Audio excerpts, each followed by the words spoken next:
Good evening students.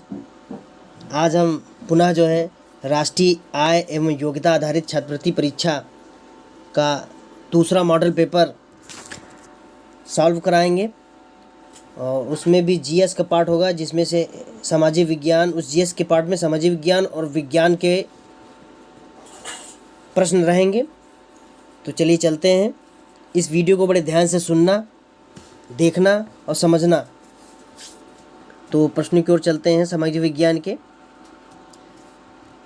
पहला प्रश्न है, सम्राट अशोक किस धर्म को मानने वाले थे? तो सम्राट जो अशोक थे वो बौद्ध धर्म को मानने वाले थे। किस धर्म के? बौद्ध धर्म को मानने वाले थे। अगले प्रश्न की ओर चलते हैं। पंचायत गठन कितने वर्ष का होता है? पंचायत गठन कितने वर्ष का होता है? 5 वर्ष का होता है। ठीक है। यहाँ पंचायत गठन का मतलब होता है जो ग्राम प्रधान का कार्यकाल कितने वर्ष का होता है, उससे मतलब है, यानी कि 5 वर्ष। ठीक है। अगला, भूमध्य रेखा से ध्रुवों की तरफ जाने पर अक्षांश रेखाओं का आकार कैसा रहता है? भूमध्य रेखा हमने आपको जो है ग्लोब बना के दिखाया था। बीचों बीच जो रेखा होती है वो होती भूमध्य रेखा, और भूमध्य रेखा से ध्रुवों की ओर तो ऊपर होता है उत्तरी ध्रुव, नीचे दक्षिणी ध्रुव।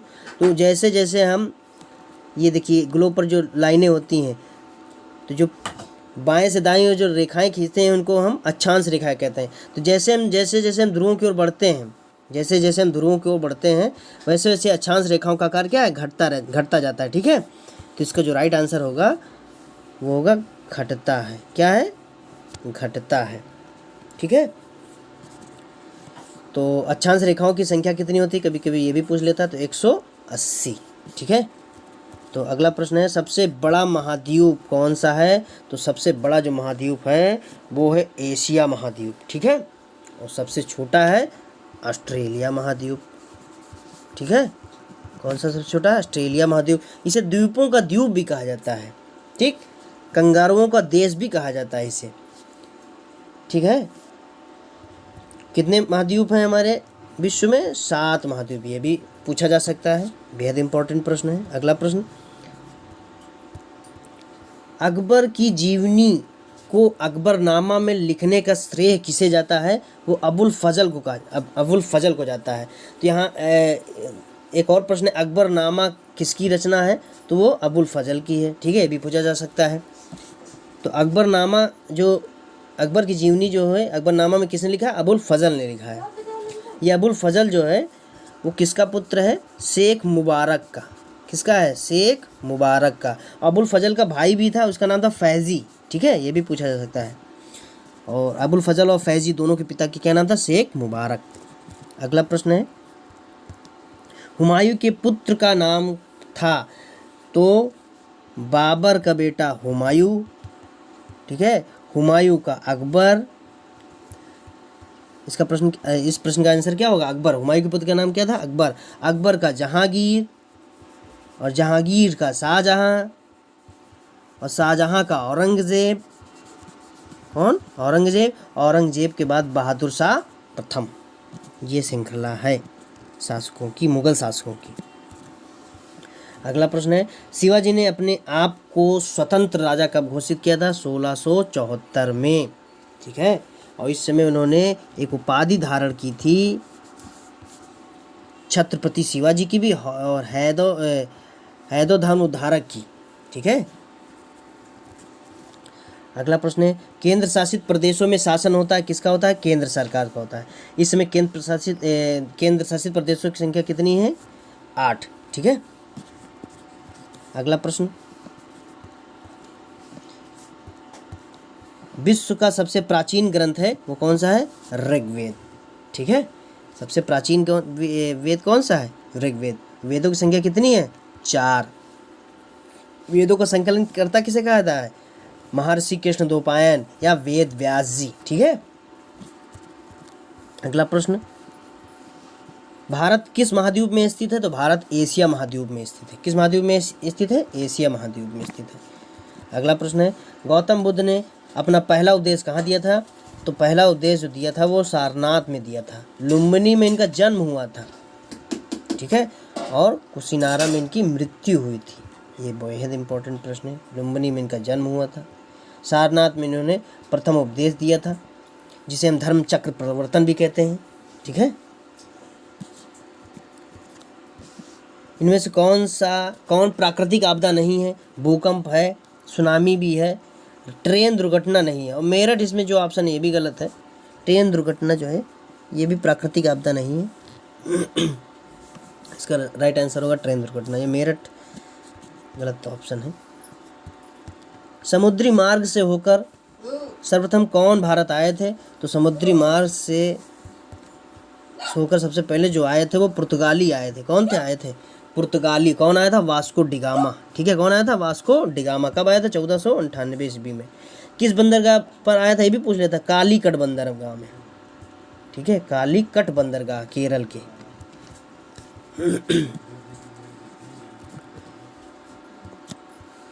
सिक्कों के अंतिम गुरु कौन थे? अगला प्रश्न है, 14 नंबर प्रश्न है। सिक्कों के अंतिम गुरु जो थे वो गुरु गोविंद साहब थे। और सिख धर्म की स्थापना किसने की थी? गुरु नानक देव ने जी। ठीक है, और स्वर्ण मंदिर का निर्माण जो कराया था अर्जुन देव ने, गुरु अर्जुन देव ने। ये भी कहा। स्वर्ण मंदिर कहाँ पर है? पंजाब में है। अगला प्रश्न है, देश का सबसे बड़ा जो न्यायालय होता है उच्चतम न्यायालय होता है, कहाँ पर है ये? नई दिल्ली में। ठीक है, कहाँ पर है? नई दिल्ली में। इस समय सुप्रीम कोर्ट का जो चीफ जस्टिस हैं वो कौन है? UU Lalit. Chief justice UU Lalit. इनका पूरा नाम क्या है? कमेंट बॉक्स में इसका आंसर जरूर दीजिएगा। अगला प्रश्न, भारत में राज्य हैं, कितने राज्य हैं? 28 राज्य हैं। ठीक है, वर्तमान में 28 राज्य हैं और 8 केंद्र शासित प्रदेश हैं। स्टेट कितने हैं? 28। यूटी कितनी है? यूटी में मतलब यूनियन टेरिटरी, केंद्र शासित प्रदेश 8। अगला, शिवाजी ने उपाधि धारण की थी, वही आ गया छत्रपति शिवाजी। ठीक है, अभी हमने बताया भी था शिवाजी ने कौन सी उपाधि धारण की थी? छत्रपति शिवाजी। अगला प्रश्न 18 नंबर, दिल्ली की गद्दी पर बैठने वाली एकमात्र महिला शासिका थी, वो कौन थी? रजिया सुल्तान। किसकी पुत्री थी ये? इल्तुतमिश की। किसकी पुत्री थी? इल्तुतमिश की। इल्तुतमिश को दिल्ली सल्तनत का वास्तविक संस्थापक भी कहा जाता है। दिल्ली सल्तनत का वास्तविक संस्थापक भी कहा जाता है। इसी ने कुतुब मीनार का जो है पूरा कराया था, कुतुब मीनार को पूरा कराया था। विश्व का सबसे ऊंचा पठार है वो तिब्बत का पठार है। ठीक है, अगला है, नंद वंश का अंतिम राजा था घनानंद। ठीक है, इसी को मार करके चंद्रगुप्त मौर्य ने कौटिल्य की सहायता से, जो अपने गुरु थे कौटिल्य, चाणक्य जिनको कहते हैं, जिनको क्या कहते हैं? चाणक्य, मौर्य वंश की स्थापना की थी। घनानंद के मार करके किसकी स्थापना की थी? मौर्य वंश की। मौर्य वंश की स्थापना कब हुई थी? 322 BC में, यानी 322 ईसा पूर्व में। मोहनजोदड़ो की 21 नंबर सवाल है, मोहनजोदड़ो की खुदाई में प्राप्त हुआ, क्या प्राप्त हुआ था? सुनियोजित नगर, डायनासोर, सोने का भंडार, चांदी का भंडार। सुनियोजित नगर। ठीक है, सुनियोजित नगर। मोहनजोदड़ो किस नदी पर है? सिंध नदी पर। ये भी इंपॉर्टेंट है, सिंधु नदी। कौन सा? सिंधु नदी। कहाँ पर है? पाकिस्तान में है। अगला प्रश्न, अंतर्राष्ट्रीय तीर्थ रेखा स्थित है, इसका जो राइट आंसर है ग्रीनविच रेखा के विपरीत दिशा में। ये इंपॉर्टेंट है। अगला प्रश्न, कानून बनाने का कार्य करती है, कौन कानून बनाने का कार्य करती है? विधायिका। ठीक है, लागू कौन करती है?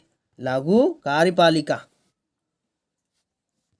कौन सा? कार्यपालिका लागू करती है, और विधायिका जो है बनाती है कानून। विधायिका कानून बनाती है, कार्यपालिका लागू करती है। ठीक है, न्यायपालिका का काम क्या है? कि जो बनाया गया कानून ये सही है गलत है, इसका निर्णय न्यायपालिका करती है, न्याय का काम देती है, न्याय का। अगला है, संसार का सबसे बड़ा मरुस्थल कौन सा है? सहारा मरुस्थल है, अफ्रीका महाद्वीप में स्थित है। कहाँ पर है? अफ्रीका महाद्वीप में स्थित है। सहारा मरुस्थल सबसे बड़ा है विश्व में। अगला प्रश्न 25 नंबर, माउंट एवरेस्ट किस दिशा में, किस देश में स्थित है? सॉरी, किस दिशा में अगर पूछा है तब ये उत्तर दिशा में है। ये भी किस देश में है? ये भूटान नहीं, नेपाल में है। कहाँ पर है? नेपाल। नेपाल की राजधानी क्या है? काठमांडू। ठीक है, नेपाल की राजधानी क्या है? काठमांडू। अगला प्रश्न, 26 नंबर 1857 के प्रथम क्रांतिकारी थे तो वो थे मंगल पांडे। कौन थे? मंगल पांडे। अगला प्रश्न, लौह पुरुष कहा जाता है तो लौह पुरुष जो कहा जाता है वो कहा जाता है सरदार वल्लभ भाई पटेल को। सरदार वल्लभ भाई पटेल जी को जो है क्या कहा जाता है? लौह पुरुष। और लौह महिला किसे कहा जाता है भारत में, ये भी बता दीजिए, बहुत इंपॉर्टेंट प्रश्न है। लौह महिला श्रीमती इंदिरा गांधी जी को। किनको? श्रीमती इंदिरा गांधी जी को। ये भारत देश की प्रथम महिला प्रधानमंत्री थी। अगला प्रश्न, महाकवि कालिदास ने रचना की थी। महाकवि कालिदास जी ने रचना की थी मेघदूत की। ठीक है। गीतांजलि की जो रचना की थी वो गुरुदेव रविन्द्रनाथ टैगोर जी ने की थी। महाभारत की वेद व्यास जी ने की थी। और रामचरितमानस की जो की थी गोस्वामी तुलसीदास जी ने की थी। ठीक है, गोस्वामी तुलसीदास जी ने की थी। रामचरितमानस किस भाषा में लिखी गया? अवधी भाषा में लिखा गया है। किस भाषा में? अवधी भाषा में। और रामायण की रचना किसने की थी? यहाँ पर एक और प्रश्न बता दे रहे, रामायण की रचना की थी संस्कृत भाषा में वाल्मीकि जी ने की थी। ठीक है, किसने की थी? वाल्मीकि जी ने की थी। ठीक है। इनका बचपन का नाम रत्नाकर था। ये डाकू रत्नाकर, ये डाकू थे पहले, तो डाकू रत्नाकर कहा जाता था। अगला प्रश्न 29 नंबर, हमारे संविधान में नागरिकों को कुछ अधिकार दिए गए हैं, वो कहलाते हैं, क्या कहलाते हैं? मौलिक अधिकार। या भौलिक लिखा है, होना चाहिए क्या? मौलिक अधिकार। ठीक है। मौलिक अधिकारों की संख्या कितनी है वर्तमान में? 6। पहले कितनी थी? 7। ये 7वां कौन था? संपत्ति का अधिकार था। ठीक है। इसको 44वें संविधान संशोधन 1978 के तहत इसको हटा करके अब इसको संविधान में 300 का में रख दिया गया है। ठीक है। ये अब संवैधानिक अधिकार, कहीं कहीं विधिक अधिकार भी दिया गया है। कानूनी या विधिक या संवैधानिक अधिकार हो गया है। अगला प्रश्न है, हड़प्पा संस्कृति का विकास हुआ था। चलिए यहाँ से एक और प्रश्न इसी में बता दें कि मौलिक कर्तव्यों की संख्या कितनी है वर्तमान में? 11 है। ठीक है। 11वां कौन सा भी जोड़ा गया था? 86वें संविधान संशोधन 2002 के तहत जोड़ा गया था कि 6 से 14 वर्ष के बच्चों को जो है शिक्षा प्रोवाइड करावे अभिभावक। ठीक है। सूचना का अधिकार कब लागू हुआ था? ये 2005 में। ठीक है। कब हुआ था? 12 अक्टूबर 2005 को ये लागू हुआ था। और शिक्षा का अधिकार कब लागू हुआ था? सूचना का अधिकार को बोलते हैं RTI। ठीक है।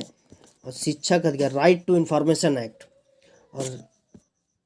और शिक्षा का अधिकार को बोलते हैं RTE right to education act. ये कब लॉन्च हुआ, कब लागू हुआ? मतलब ये 1 अप्रैल 2010 को ये लागू हुआ था। सूचना अधिकार 2005 को 12 अक्टूबर। ठीक है। मौलिक कर्तव्य कहाँ से लिए गए हैं? मौलिक कर्तव्यों का कॉन्सेप्ट कहाँ से लिया गया है?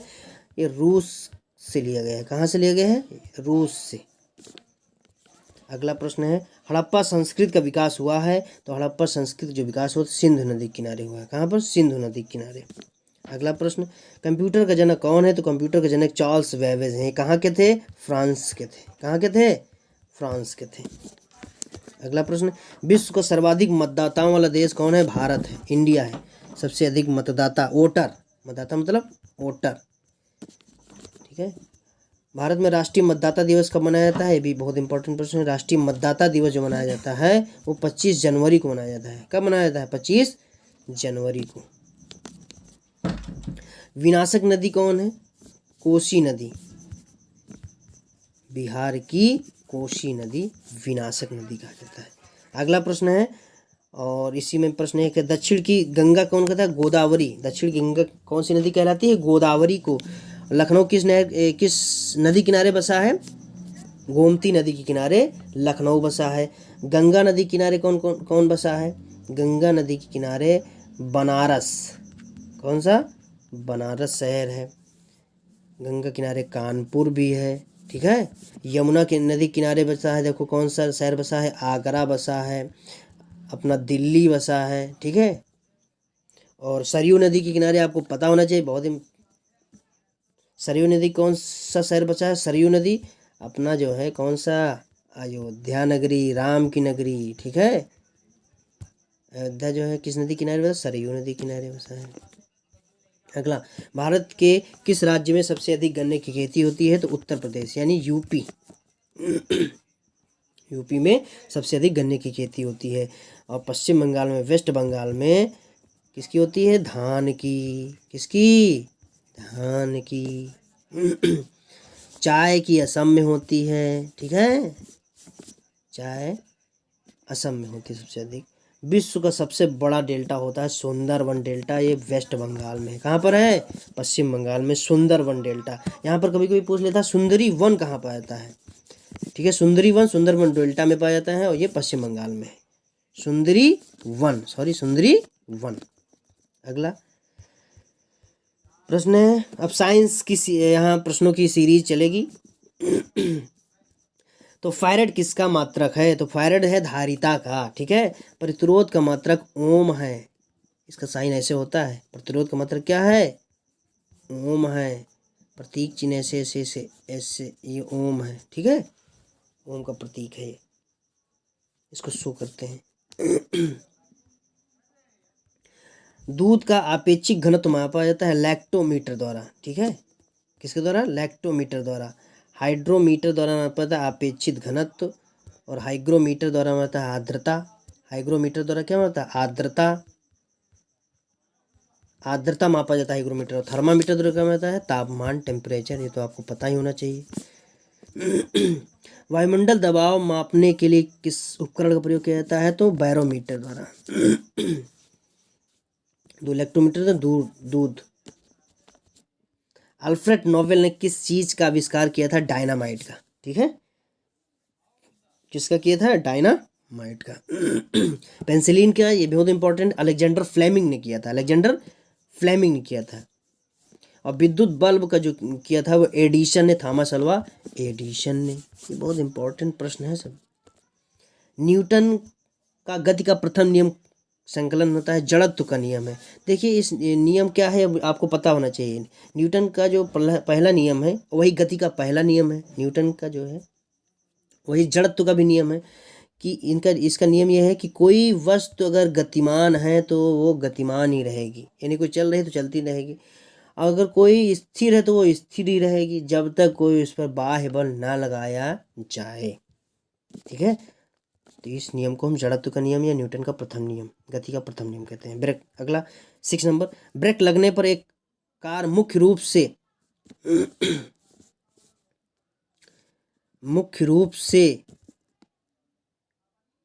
बल के कारण रुक जाता है। गुरुत्वाकर्षण, संवेग, केंद्राभुंगली, केंद्रापसाका।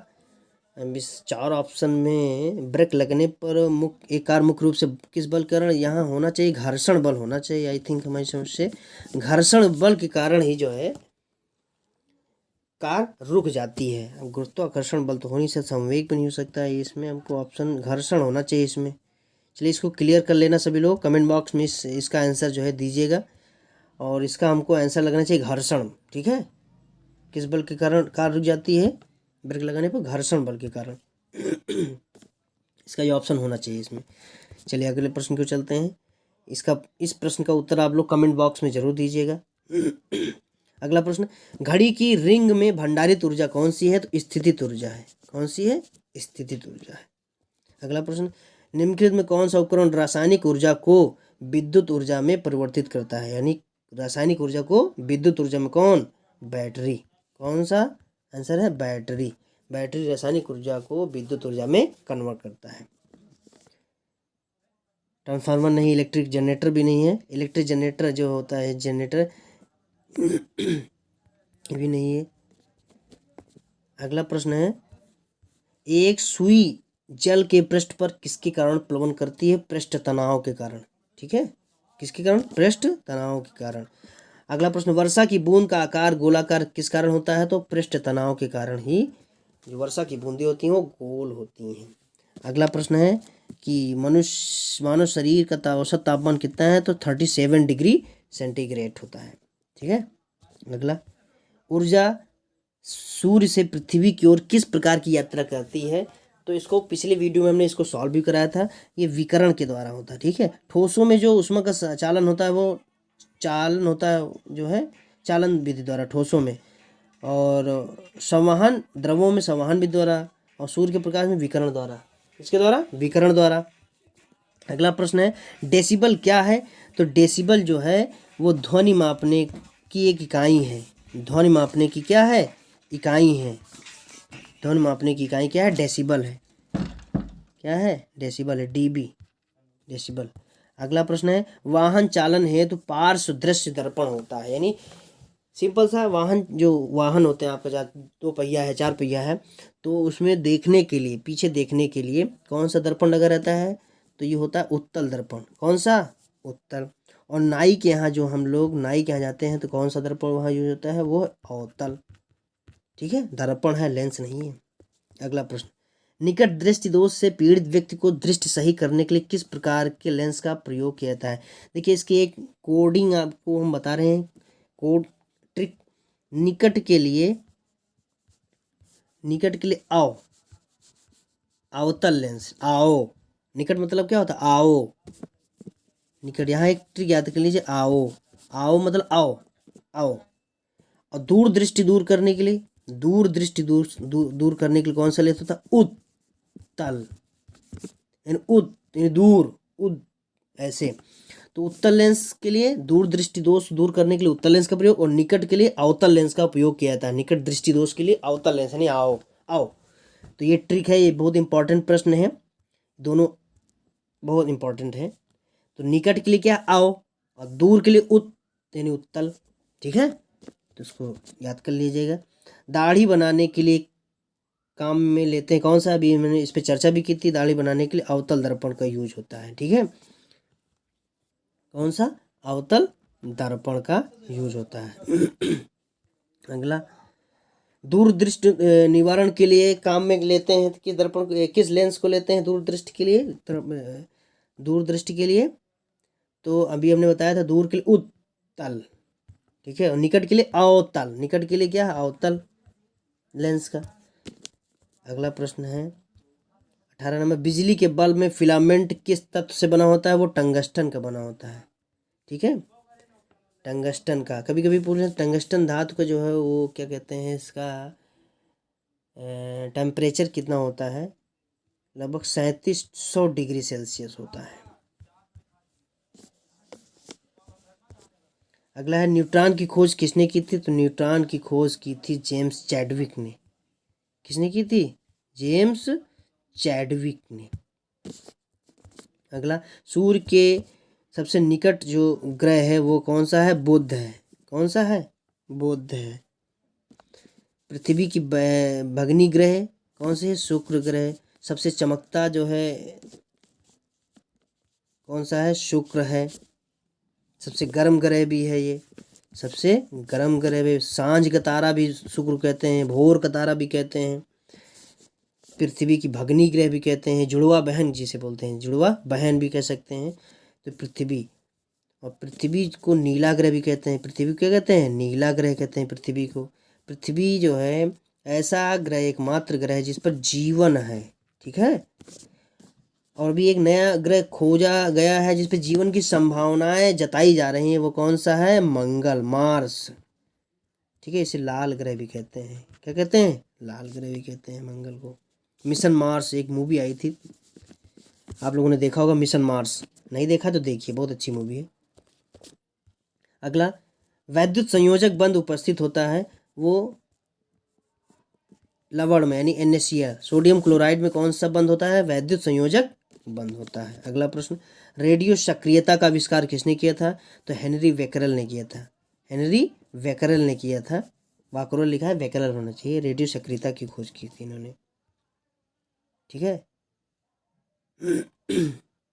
अगला 23 नंबर है सोडियम को आमतौर पर निम्नलिखित में से किस पदार्थ में रखा जाता है? तो मिट्टी के तेल में रखा जाता है। तो यहाँ पर ऑप्शन तो दिखाई दे रहा है, मिट्टी तेल है ही नहीं, तो मिट्टी तेल को हम कैरोसिन ऑयल भी बोलते हैं, ठीक है। सोडियम धातु सबसे मुलायम धातु है। सोडियम धातु का प्रतीक है Na, ठीक है। क्या है? Na। इसका परमाणु भार, जो परमाणु क्रमांक होता है 11, और परमाणु भार होता है 23, ठीक है। तो ये भी इंपॉर्टेंट है।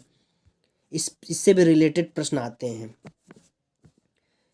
तो सोडियम एक ऐसी धातु है जिसको चाकू से भी काट सकते हैं, और सबसे ये हवा और पानी के संपर्क में जलने लगती है, यानी ज्वलनशील धातु है। कौन सी है? ज्वलनशील धातु है। इसको हम कैरोसिन ऑयल में रखते हैं, यानी मिट्टी के तेल में रखते हैं। बहुत इंपॉर्टेंट प्रश्न। अगला प्रश्न, बिजली के बल्ब में क्या भरा रहता है? तो बिजली के बल्ब में आर्गन गैस होती है। AR इसका प्रतीक है, आर्गन। ठीक है, आर्गन गैस भरा रहता है। हरित लवक रहित पौधों को समूह कहलाता है, वो कहलाता है फॉर्मेलिहाइड। क्या कहलाता है? फॉर्मेलिहाइड। हीरा निम्नलिखित में का सरल रूप है। हीरा जो है कार्बन का सरल रूप है। ठीक है, मरकरी का प्रतीक है Hg, ऑक्सीजन का प्रतीक है O, नाइट्रोजन का N, ठीक है, और कार्बन का C। ये आपको पता होना चाहिए। अगला, मीथेन के रूप में माना जाता है, मीथेन के रूप में जाना जाता है laughing gas, tear gas, tear माने अश्रु गैस, ठीक है, marsh gas, non green gas. Marsh gas को हम मीथेन गैस भी कहते हैं। ठीक है, मार्स गैस को हम मीथेन गैस भी कहते हैं। इसका जो सूत्र है CH4। ठीक है, ज्वलनशील ये भी है गैस। काला सोना, तो काला सोना आपको पता होना चाहिए, कोयला को हम काला सोना भी कहते हैं, पेट्रोल को तरल सोना भी कहते हैं। ठीक है, लिक्विड गोल्ड भी इसका अंग्रेजी में नाम होता है, लिक्विड गोल्ड। अगला प्रश्न, अग्निशमन के लिए हम किसका उपयोग करते हैं? अग्निशमन के लिए जो है वो कार्बन डाइऑक्साइड का उपयोग करते हैं। किसका? कार्बन डाइऑक्साइड का। अगला प्रश्न है, निम्नलिखित में कौन सा वायु प्रदूषक नहीं है? तो वायु प्रदूषक नहीं है hydrocarbon, sulphur dioxide, carbon dioxide, nitrous oxide. तो इसका है नाइट्रस ऑक्साइड, इसका जो राइट आंसर। अगला प्रश्न है, ग्रीन हाउस गैस के लिए मुख्यतः जिम्मेदार वायुमंडलीय गैस नहीं है। कौन नहीं है ग्रीन हाउस गैस के लिए? वो ऑक्सीजन नहीं है। ठीक है, ओजोन है, नाइट्रोजन है, कार्बन डाइऑक्साइड, ये ग्रीन हाउस गैस के लिए जिम्मेदार गैस है, लेकिन ऑक्सीजन नहीं है, O2 नहीं है। अगला, रेफ्रिजरेशन में प्रशीतक के रूप में प्रयोग किया जाता है। तो रेफ्रिजरेशन में प्रशीतक के रूप में क्या प्रयोग किया जाता है? अमोनिया को। ठीक है, NH3। अगला प्रश्न है, धामन सोडे का रासायनिक सूत्र लिखिए। तो धामन सोडे का जो रासायनिक सूत्र है वो क्या है? Na2CO3 10H2O, यानी D option right. Sodium bicarbonate NaHCO3 खाने वाला सोडा है। धामन सोडा क्या है? ये है Na2CO3 10H2O, ये है। ठीक है, और धामन सोडा क्या है? धामन सोडा ये है, डी ऑप्शन। खाने वाला सोडा क्या है? NaHCO3। ठीक, अगला प्रश्न है, प्लास्टर ऑफ पेरिस का रासायनिक सूत्र क्या है? तो प्लास्टर ऑफ पेरिस का रासायनिक सूत्र जो है वो है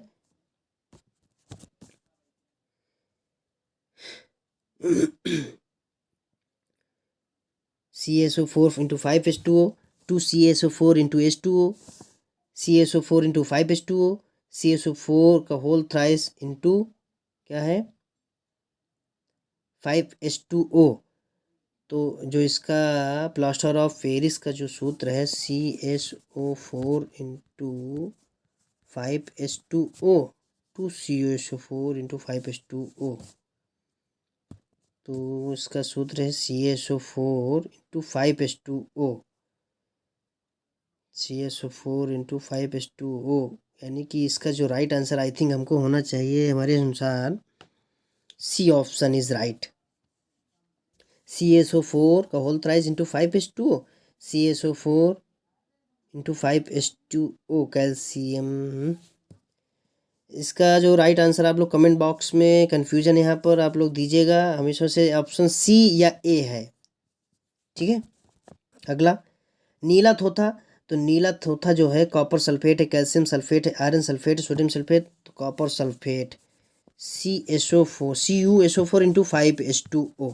ठीक है, अगला प्रश्न समाप्त हो गए हैं। तो आप लोग जो है इसका राइट आंसर आप लोग 34 का भी दीजिएगा, इसमें कन्फ्यूज़न है, तो आप लोग इसका आंसर जो है कमेंट बॉक्स में ज़रूर दीजिएगा। और बहुत बहुत धन्यवाद। इस वीडियो को पूरा ध्यान से सुनिएगा।